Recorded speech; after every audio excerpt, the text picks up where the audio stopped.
મા બાપ ડ્રામા.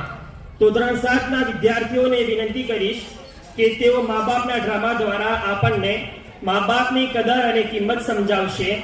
હવે જે ડ્રામા બાળકો લઈને આવી રહ્યા છે તે કોઈ હાસ્ય કે નાટક નથી, પરંતુ આજના સમયમાં હકીકતમાં મા બાપની સાથે થઈ રહેલ જુલમ અને વર્તાવને દર્શાવતો ડ્રામા છે.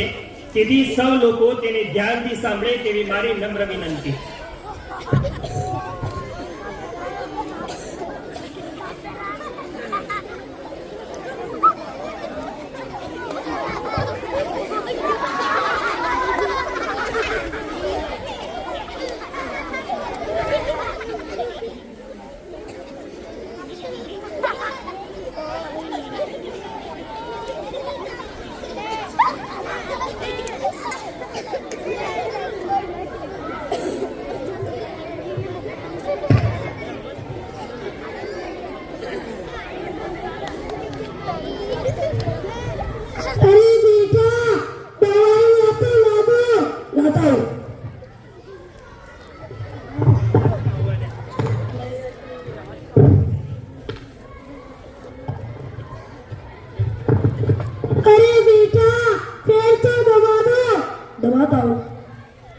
अभी तो ड्यूटी से आ, पैर दबा दो, दवाइयाँ दे दो, ये रोज के नाटक. बेटा,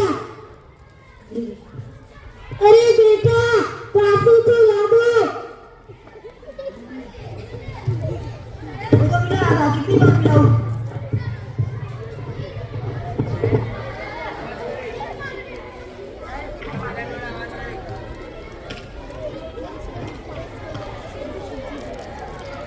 अभी तो ड्यूटी से आया, दवाई दे दो, पानी दे दो, पैर दबा दो, ये रोज के नाटक से मैं बहुत परेशान हूँ.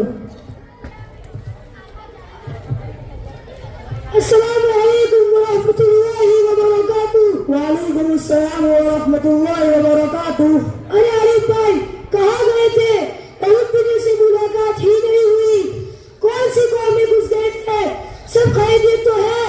हाँ वैसे तो कुल मिलाकर सब खैरियत है, लेकिन घर में जो पड़ी हुई है ना उससे बहुत परेशान हूँ. क्यों भाई क्या बात हो गई? अपनी माँ ने कौन सा नया मसला खड़ा कर दिया? अरे भाई मैं ड्यूटी से आकर खाना खाया और खाना खा के उनके कमरे में गया तो मेरी माँ ने कहा कि मेरी दवाइयाँ तो ला के दे दो. अच्छा भैया ऐसा लगता है कि आपकी वालिदा की तबीयत खराब है. हाँ ऐसे तो कोई खास बात नहीं, इनका रोज का मामला है, आए दिन कुछ न कुछ चलता ही रहता है. कभी खांसी, कभी नजला, कभी सर दर्द, कभी बुखार वगैरह वगैरह. तबीयत आजीजी आ गई. अरे भाई वो आपकी वालिदा है, वो आपकी अम्मी है. आप अपनी अम्मी के बारे में किस तरह बातें कर रहे हैं? माँ बाप की खिदमत करने पर तो दोनों जहां की कामयाबी मुनहसिर है. हमारे आका मोहम्मद सल्लल्लाहु अलैहि वसल्लम का फरमान है कि माँ के कदमों के नीचे जन्नत है, इसलिए उनकी खिदमत करने से जी नहीं चुराना चाहिए. उनके हमारे पर इस कदर एहसानात है जिनको शुमार नहीं किया जा सकता. अरे मियाँ किस चीज के एहसानात है? पूरे पौने 2 साल से परेशान हूँ, न रात को चैन से सो सकते हैं, न दिन को सुकून है. कभी यह करो, कभी वह करो, कभी आ जाओ, कभी वहाँ आओ.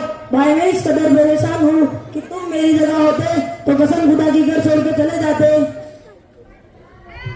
अरे ओ परेशान साहब, अस्सलाम वालेकुम व रहमतुल्लाहि व बरकातुह. वालेकुम अस्सलाम व रहमतुल्लाहि व बरकातुह. काफी देर से तुम्हारी बातचीत सुन रहा था, माफ करना बर्दाश्त न हो सका तो दरमियान में हाजिर हो गया हूँ. लेकिन मियाँ तुम्हारी गुफ्तगू से मेरे दिल को बहुत तकलीफ पहुँची है. आपको क्या तकलीफ पहुँची? जरा बोलो भी. अरे मियाँ वालिदा के सिलसिले में जो आपकी सोच है वह सही नहीं है. क्या सही नहीं? आप वजाहत तो करें. अरे मियाँ आपकी गुफ्तगू से लगता है कि माँ बाप आपके लिए बोझ है. माँ बाप का तो अल्लाह ने वो मकाम और मर्तबा रखा है जिसकी शान पर कुरान यह फरमाता है, वो रब्बुका अल्ला तअबुदू इल्ला